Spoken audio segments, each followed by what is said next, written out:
तो कभी भी कहीं पर भी अनुराग का ये खेल था ही। सो गाइस, मनु पंजाबी ने अनुराग धोबल के इविक्शन पे रिएक्ट किया और उनको भी लगता है अनुराग धोबल का इविक्शन बहुत अनफेयर है। उन्होंने इस बारे में भी बात किया कि अनुराग धोबल के लिए ये सीजन था ही नहीं, उनका ग्राफ क्या था, कैसा था, उसके बारे में भी बात किए। बहुत बुरा लगा अनुराग के बाहर जाने से। This is completely unfair eviction. मैं इसमें भी कोई दो राय नहीं कह रहा कि ये गलत नहीं हुआ है, ये बिल्कुल गलत हुआ है। इस इविक्शन को मैं बिल्कुल सराहता नहीं हूं, लेकिन मैं आपको एक ग्राफ बताने की कोशिश करता हूं यहाँ पर अनुराग का, पॉजिटिव और नेगेटिव दोनों बताने की कोशिश करता हूं। आप उसमें से निकालिए कि आपको क्या बेहतर लगता है। पहले मैं आपको एक चीज बताने की कोशिश करता हूं।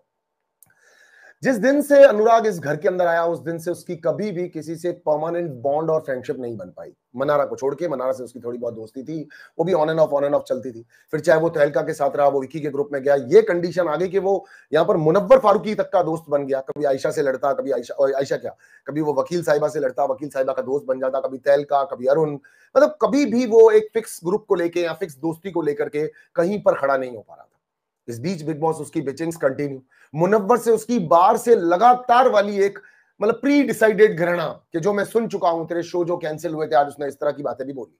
तो लगातार जो उसका ट्रेड चलता आ रहा था उसमें कहीं पर भी उसका कोई स्टेबिलिटी नहीं था। उसका बिग बॉस से पंगा था, बिग बॉस से उसका झगड़ा लगातार चल रहा था, बिग बॉस उसको अंडर एस्टिमेट करते, वो कुछ नहीं बोल रहा है तो सलमान सर कहते हैं इस नल्ले से अपने आप को कॉम्प्रोमाइज या अपने इक्वलेंट लाके सोच रहा है क्या मन्नारा क्या फैसला करेगी, पहले ही छोड़ दे मन्नारा को, ऐसा मुनव्वर को कहा गया था।